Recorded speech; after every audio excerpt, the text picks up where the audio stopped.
Mwami Yesu negeke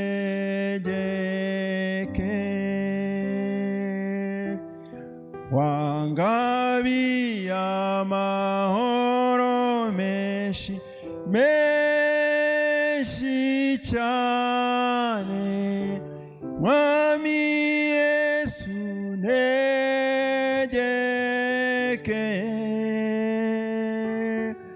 ubwo wangeze mu mutima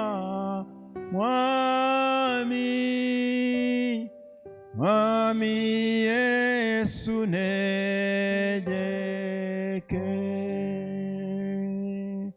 Alléluia. Alléluia. Gloire à Dieu. Alléluia. Amen. Pour les nouveaux venus, je suis l'évangéliste Jean Thomas. Je sers au sein de l'église de Kicukiro dans son service de français et anglais.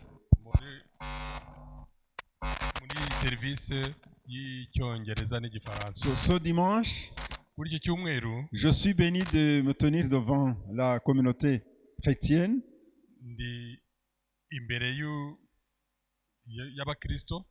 la congrégation de Dieu, la très sainte congrégation. Alléluia. J'avais planifié comme tout prédicateur, alors à la tombée de la nuit, quand j'allais dormir, j'ai été inspiré par un autre message.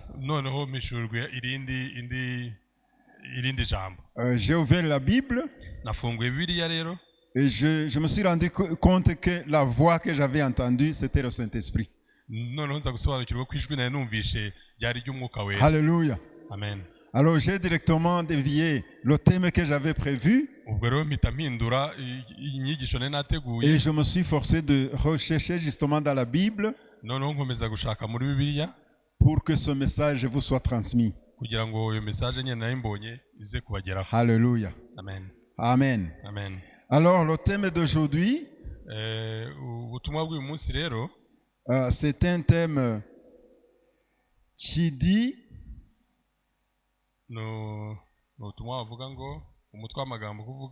et vous saurez que je suis l'Éternel. Et vous saurez que je suis l'Éternel. C'est ça le message qui m'a été donné pour vous. Et vous saurez que je suis l'Éternel. And you will know that I'm the Lord.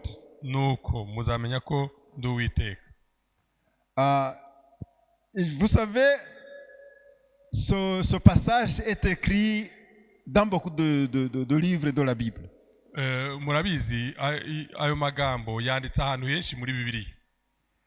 J'ai récemment lu 2 chapitres de la Bible.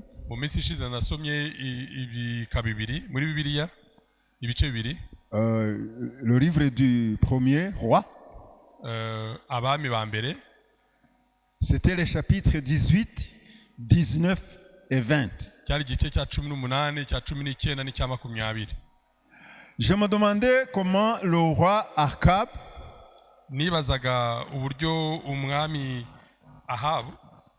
lui qui avait enseigné au peuple de se détourner contre le vrai Dieu, le peuple de se détourner au vrai Dieu,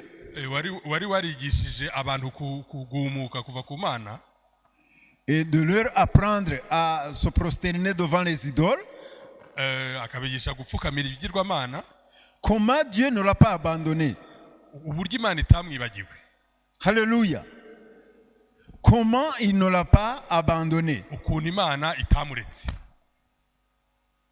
Ça m'a étonné. Le porte-parole de Dieu en ce moment, c'était le prophète Élie. Alors, Élie fut envoyé à Israël Eliya rero yoherezwa kuri Isirayeli pour leur proclamer qu'il n'y aura plus de pluie pendant 3 ans. kugira ngo babwire ko atazongera kubaho imvura mu gihe cy'imyaka 3. Imaginez-vous une sécheresse de 3 ans et demi. namwe nimwibaze iryo ki ryamaze imyaka 3. Chez nous à Bugesera, il y a beaucoup de soleil. Iwacu mu Bugesera haba izuba ryinshi. Quand il pleut aujourd'hui, niba none imvura iguye et qu'il y a 2 jours successifs de soleil, hakaba hari iminsi 2 ikurikiyeho y'izuba, alors toute la végétation commence à sécher. ibimera byose bitangira kuma. Je me demande quel genre de soleil brille là-bas. Njya nibaza ubwoko bw'izuba rijya riva hariya. C'est vraiment très ardent. Rirakaze cyane. Je ne sais pas si vous avez été là-bas. Sinzira mwari mugeze muba hariya mu Bugesera. Sous le soleil. Hari izuba. C'est vraiment très fort. Rirakaze.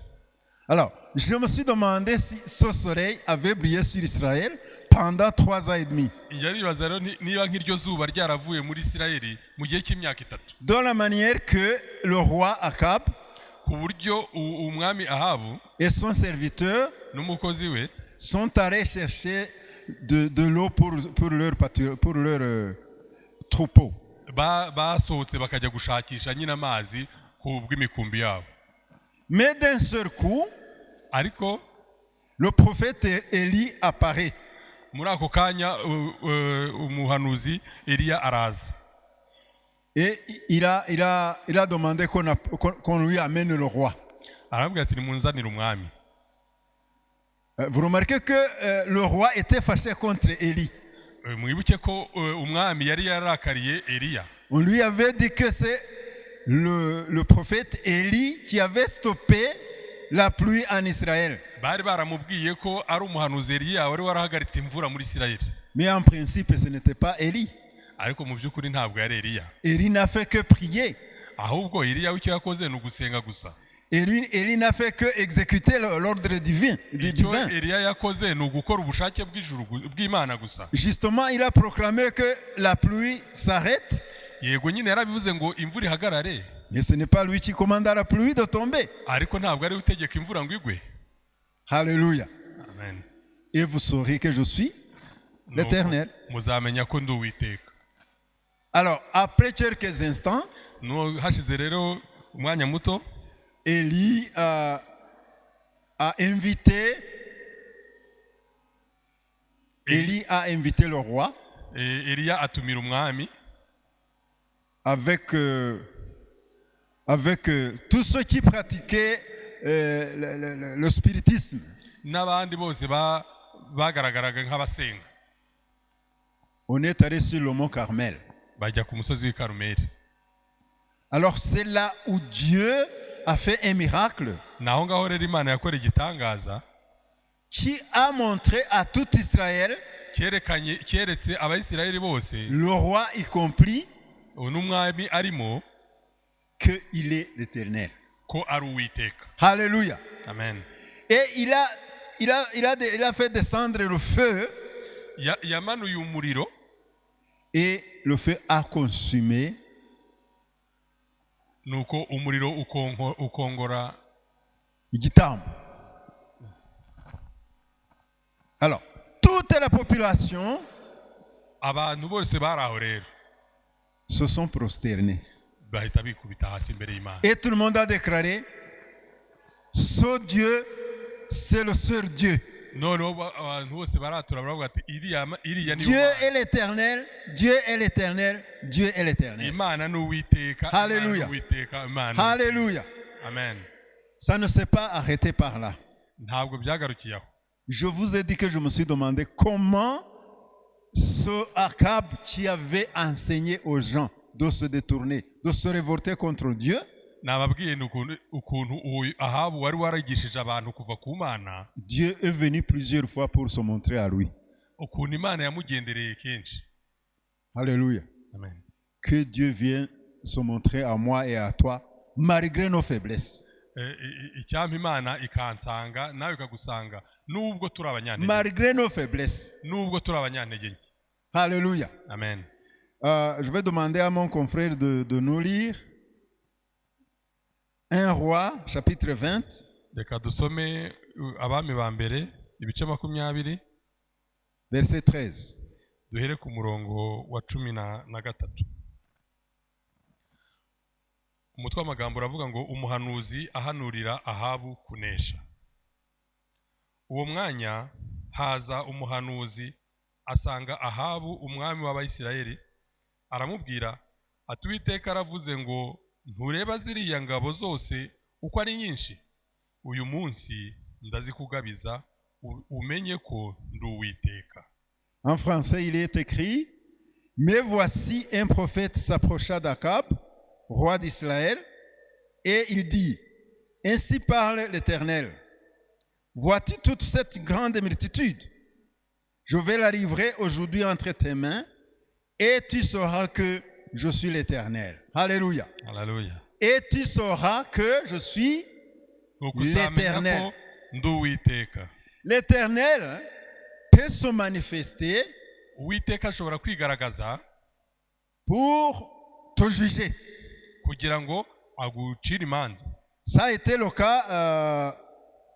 cas avec les Égyptiens. Byabayeho hamwe mu Egiputa.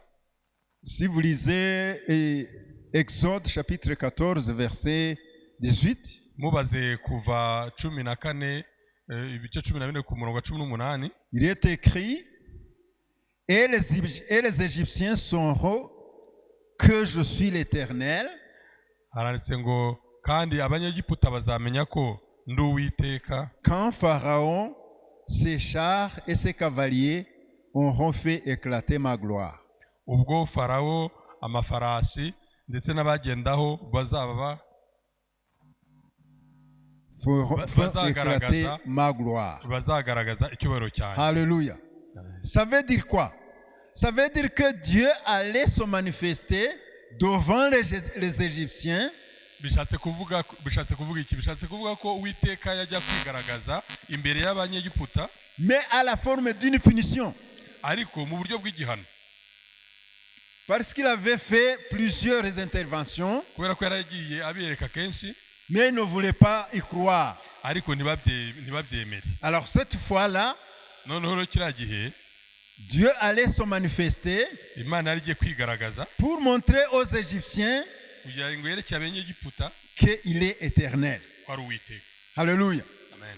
Mais Dieu aussi peut intervenir ariko kandi Imana nanone ishobora kwigaragaza pour enseigner à quelqu'un kugira ngo yigishe umuntu qui commence à balancer sa puissance. utangiye gushidikanya ku mbaraga zayo.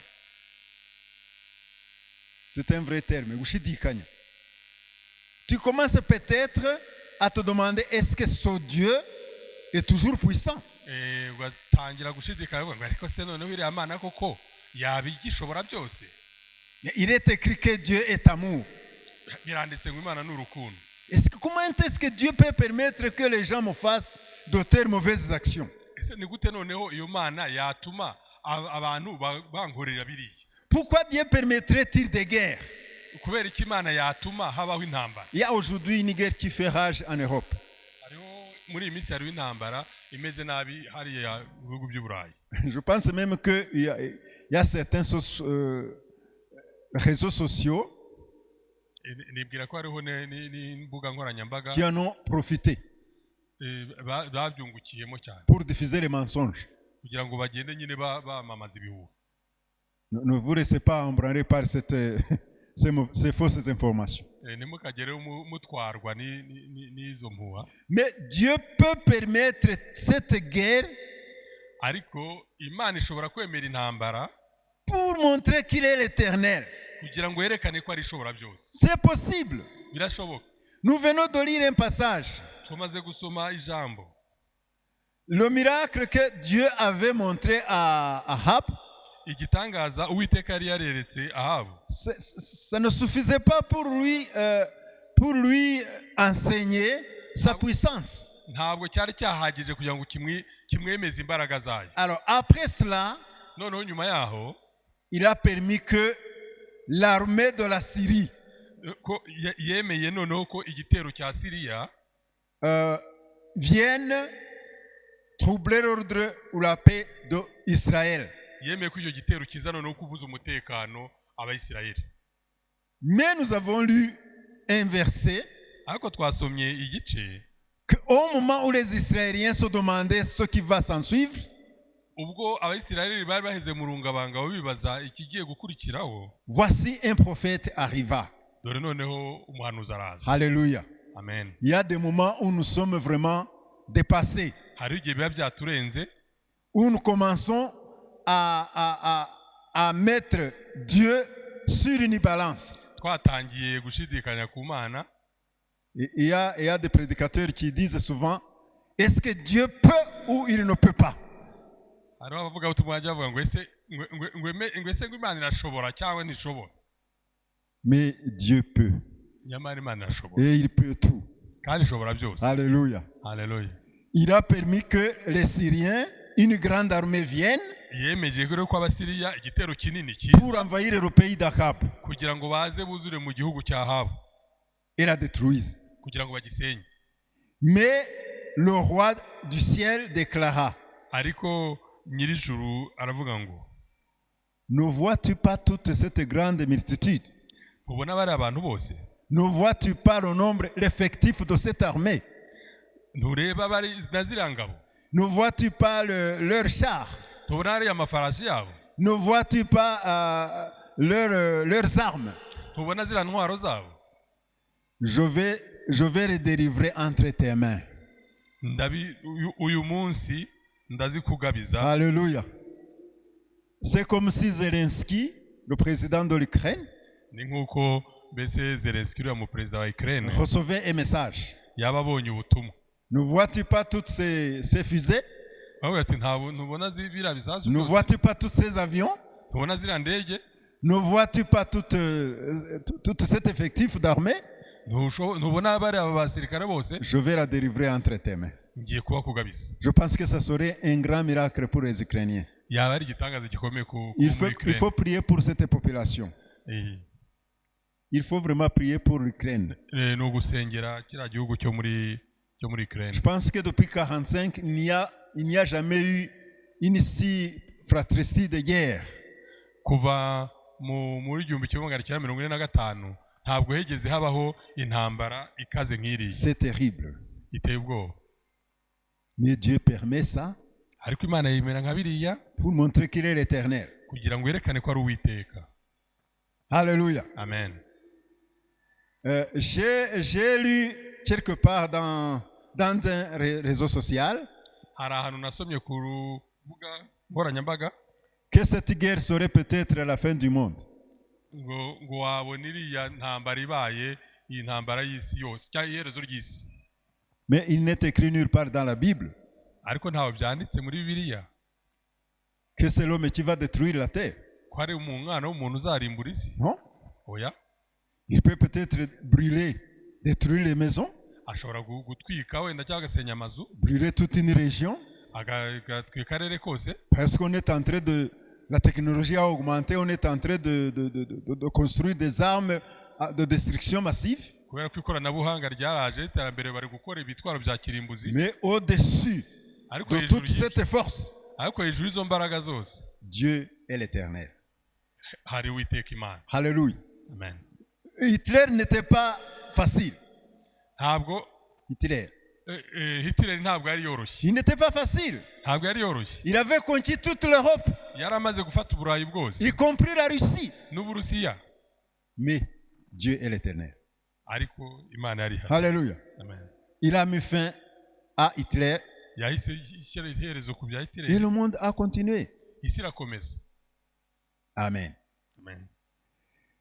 Dieu voulut montrer une fois de plus à Ahab Imana yashaka kongera kwereka Ahabu qu'il est l'Éternel. ko ari Uwiteka. Les Syriens viennent avec une armée puissante et nombreuse, Abasiriya baraza n'intwaro n'ingabo nyinshi.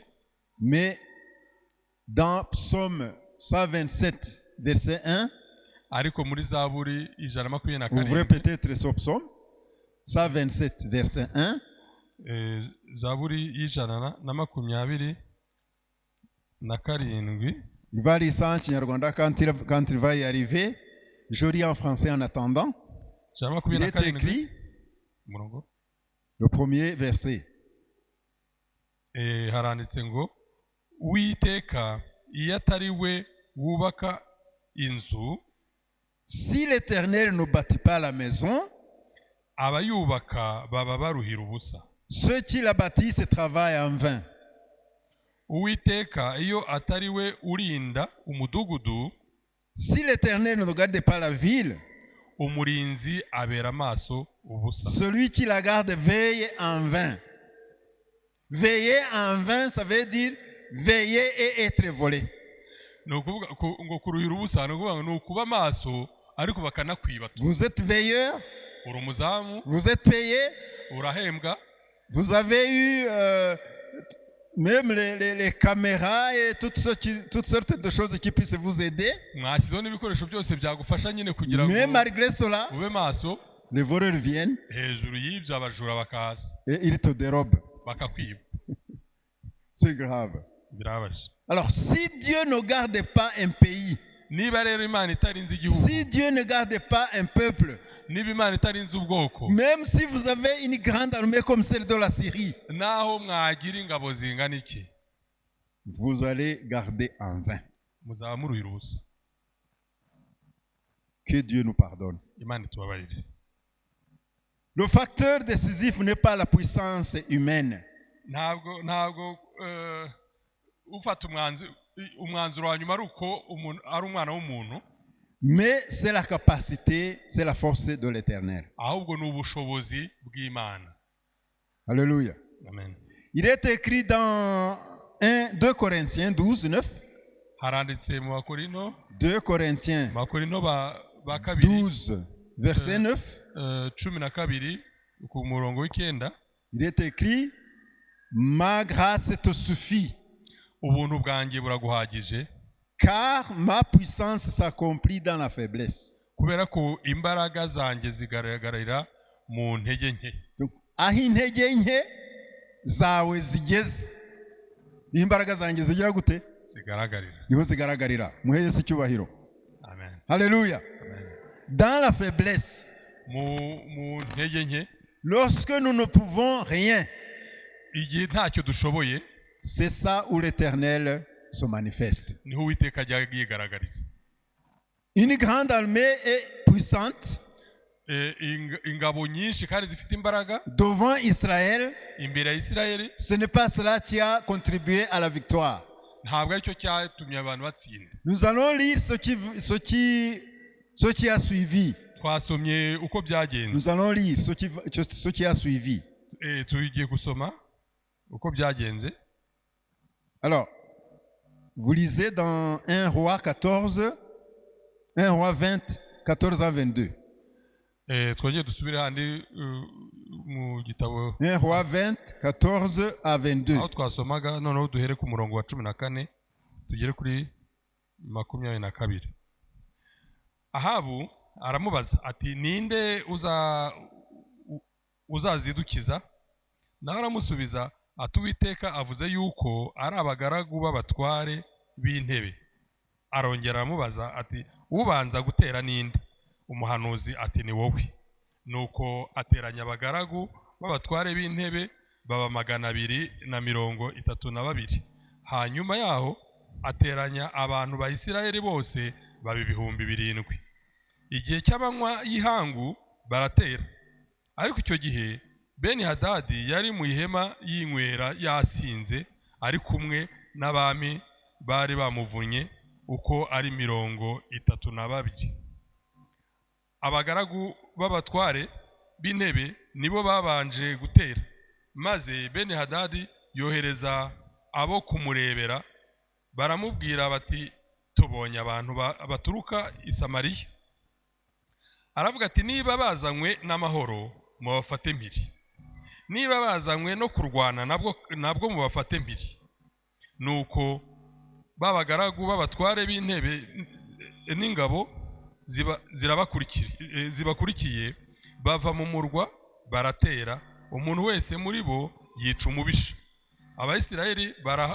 Abasiriya barahunga, Abisirayeli barabirukana, maze Beni-Hadadi umwami w'Isiriya yinagurira ku ifarashi hamwe n'abagendera ku mafarashi bandi arabakira.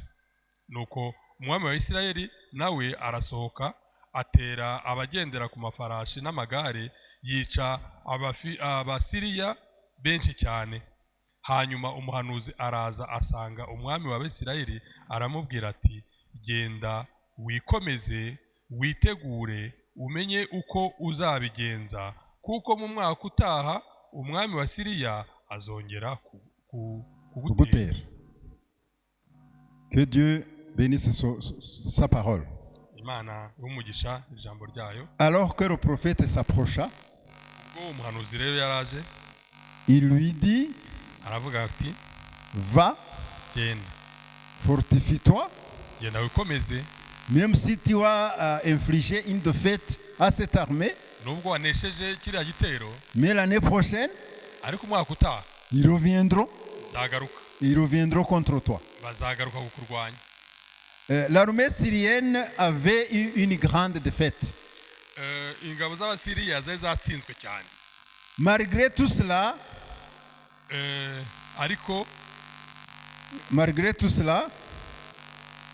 ils souhaitent revenir. Nubwo byagenze bityo barifuza kugaruka. Mais qu'est-ce qui avait fait qu'ils soient défaites? Niki cyari cyatumye se batsindwa ubundi? C'est parce que l'Éternel voulait se manifester devant Ahab pour montrer que la victoire ne vient pas de l'homme. Nuko Uwiteka yarashatse kwereka Ahabu ko kunesha burya kudaturuka ku mwana w'umuntu. Alléluia. Amen. La victoire dépend de la puissance divine. Burya ukunesha guterwa n'imbaraga z'ijuru. Si vous continuez à lire ce passage, ukomeje gusoma icyo gice du verset 26 au verset 29, uhereye ku murongo wa 26 ukagera kuri l'année suivante cette armée revint. Umwaka wakurikiyeho cya gitero cyaragarutse.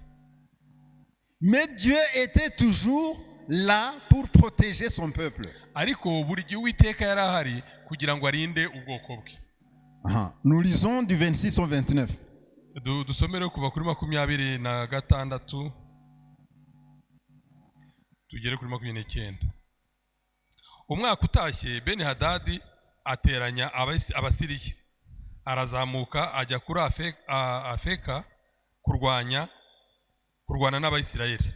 Maze Abayisirayeli baraterana bakora amahamba, barabatera, bagandika imbere yabo basa n'udukumbi tubiri tw'abana b'ihene, ariko Abasiriya bo bari buzuye igihugu. Nuko haza umuntu w'Imana asanga umwami w'Abisirayeli, aramubwira ati Uwiteka aravuze ngo, ubwo Abasiriya bavuze bati Uwiteka ni Imana yo mu misozi miremire, si Imana yo mu bibaya, nicyo gituma ngiye kukugabiza izo ngabo nyinshi cyane, maze mumenye ko ndi Uwiteka. 29.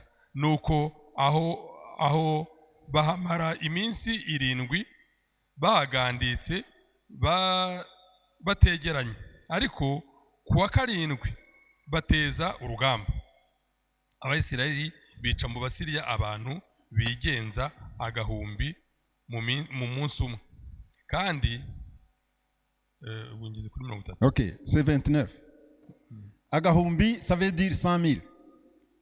1,000 ngo bivuga ibihumbi 100. Une armée de 100,000 est morte en un seul jour. Abasirikari ibihumbi 100 barapfuye umunsi umwe.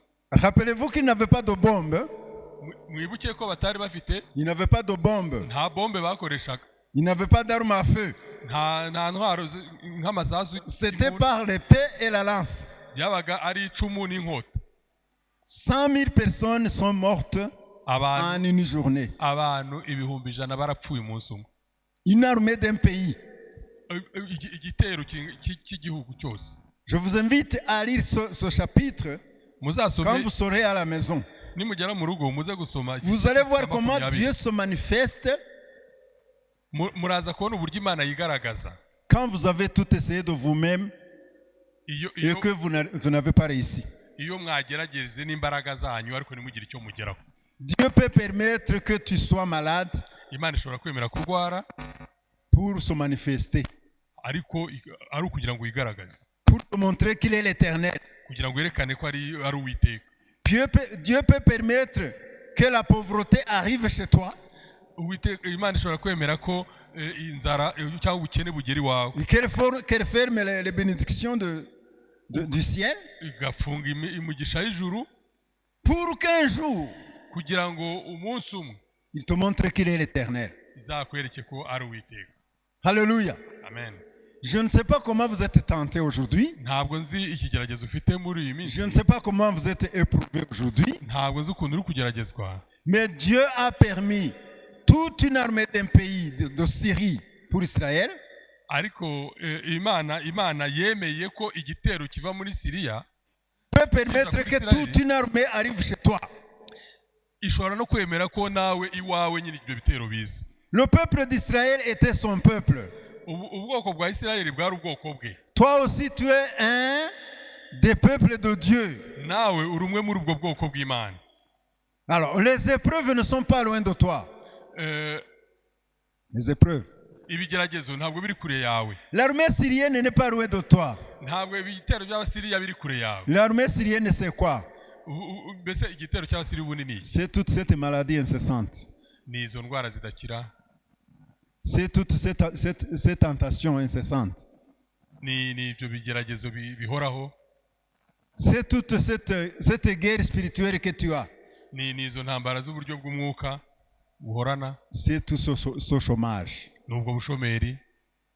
Je ne sais pas quel genre d'armée tu fais face. Ntabwo nzi igitero uhanganye nacyo icyo ari cyo, Mais c'est pour montrer que l'Éternel est Dieu.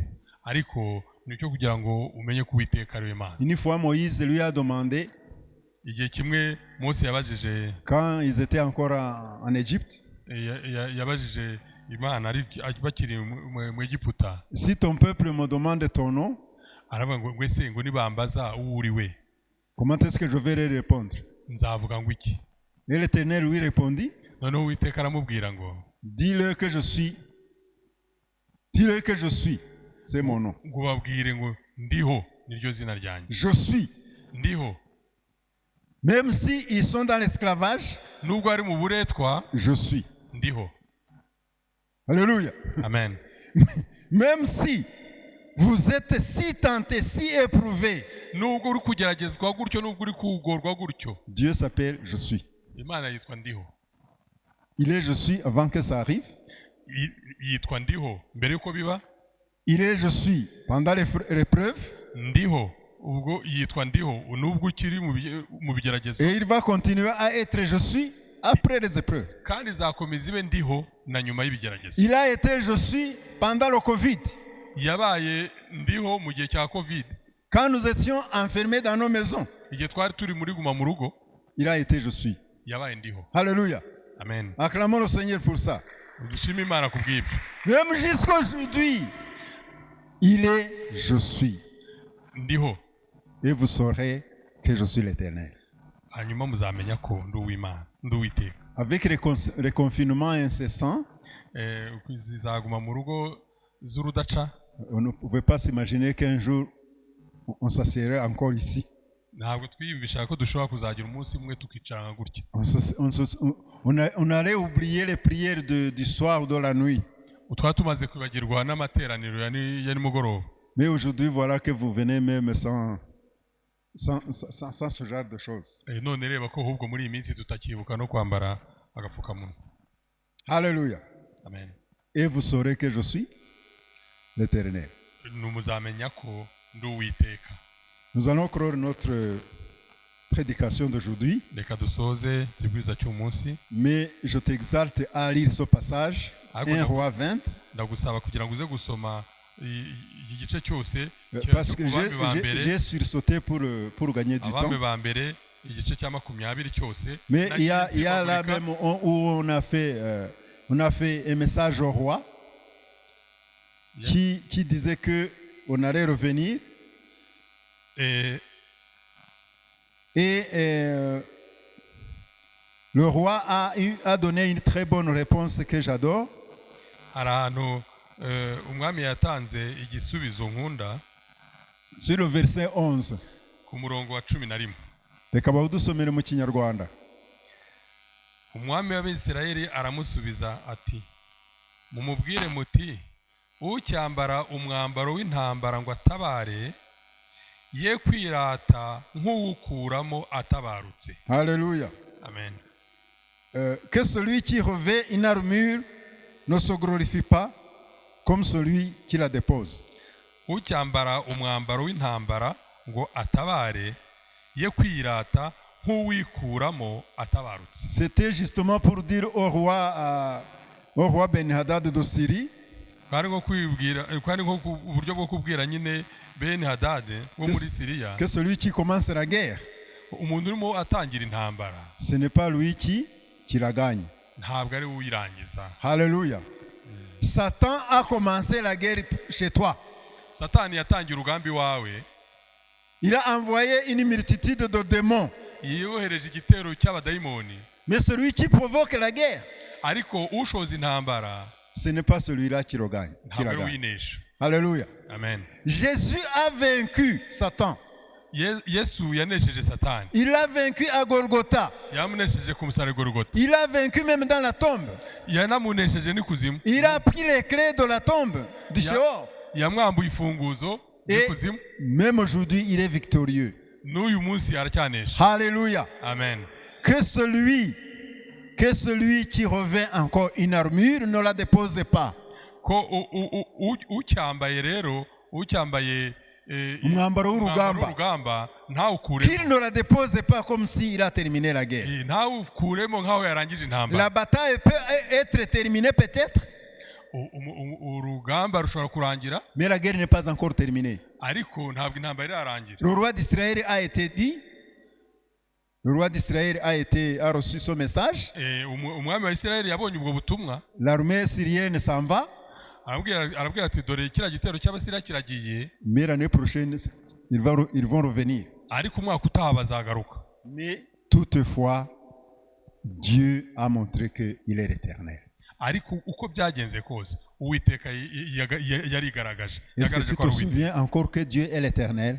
ese uribuka ko Imana ari Uwiteka? Est-ce que tu commençais à balancer sa puissance? ese utangiye kumva uracyashidikanya ku mbaraga ze? Nous allons prier Dieu. reka dusenga Imana. Nous allons Dieu. reka dusenga Imana. Tout ce qui est en train de se manifester à toi, ibyo uri kubona, c'est peut-être Dieu qui veut te montrer qu'il est toujours l'éternel. wasanga ari Imana igushaka kwereka ko ari Uwiteka. Alors, si tu te sens faible spirituellement, niba wumva ufite intege nke mu buryo bw'umwuka, si tu vois que l'armée syrienne t'encercle de tous côtés, niba uri kubona igitero nyine cy'Abasiriya kikugose impande n'impande, lève-toi et on va t'aider à prier. haguruka dufatanye gusenga Imana. Tu te lèves haguruke et tu montres ton cœur, tes pensées, tes épreuves, tes tentations. ibyawe byose ubyerekeye Imana, et Dieu va te montrer qu'il est encore l'éternel. Imana rero iraza kukwereka ko ikiri Uwiteka. Invitons notre pasteur adusabe pasiteri wacu pour qu'il vienne nous aider à prier, aze hano adufashe gusenga, surtout pour que nous ne nous reventons pas de nos armures alors que la bataille continue. cyane cyane kugira ngo tutivanamo umwambaro kandi urugamba rukomeje. Mais que Dieu plutôt nous aide à reconnaître qu'il est toujours l'éternel. kandi Imana inesha intambara ikomeze kuduha gukomeza kumva ko ikiri ku ntebe ari ishobora byose. Yesu ashimwe.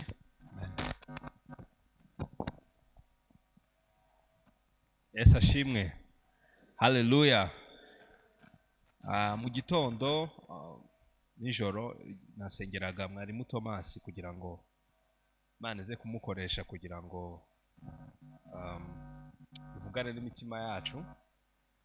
Rabyuka kwa gatanu twize ijambo rivuga ngo ijambo ry'Imana ni imbuto, ariko Satani ajya ryiba. Therefore tujye turisengera. So one of the action I took is that I should pray intentionally for the word of God to be spoken kugira ngo Imana itaryiba. And Imana yavuganye natwe, Yesu ashimwe cyane. Hari abasiriya bashobora kuba batugose in different ways. Imvuga ya Bibiliya iratangaje. Ushobora kuvuga abasiriya b'icyo gihe ariko ivuga icyaha kikugose kikugoye, cyangwa se ivuga ikigeragezo uracamo, cyangwa se ivuga intambara urimo uracamo, cyangwa se ivuga ubukene runaka urimo urahura nabwo. Any problem that you might face. Ariko teme y'uyu munsi iravuga ngo you will know that I am the Lord. Si kubw'imbaraga zacu ariko ni kubw'Imana, kandi n'abantu bose bazamenya ko ari Imana ibikoze. Ndagira ngo dusenga kugira ngo Imana ikomeze iduhe imbaraga zo kurwana runo rugamba turiho, ariko wereke Imana abasiriya bakomeye icyo kigeragezo, uwo mutwaro, icyo cyifuzo, nacyo ubwira Imana, Mana iyerekane kuri Imana. Haleluya. Kandi Imana yabisezeranye ngo muzamenya ko ndi Uwiteka. Niba Imana yavuganye natwe yuko yifuza kwigaragaza, reka tubyakire, duhore twibutsa. Imana bavuze ngo iyerekane. Nihe wifuza ko Imana yerekana? Wifuza ko Imana yerekana mu buzima bwanjye, ariko nawe be specific. Uze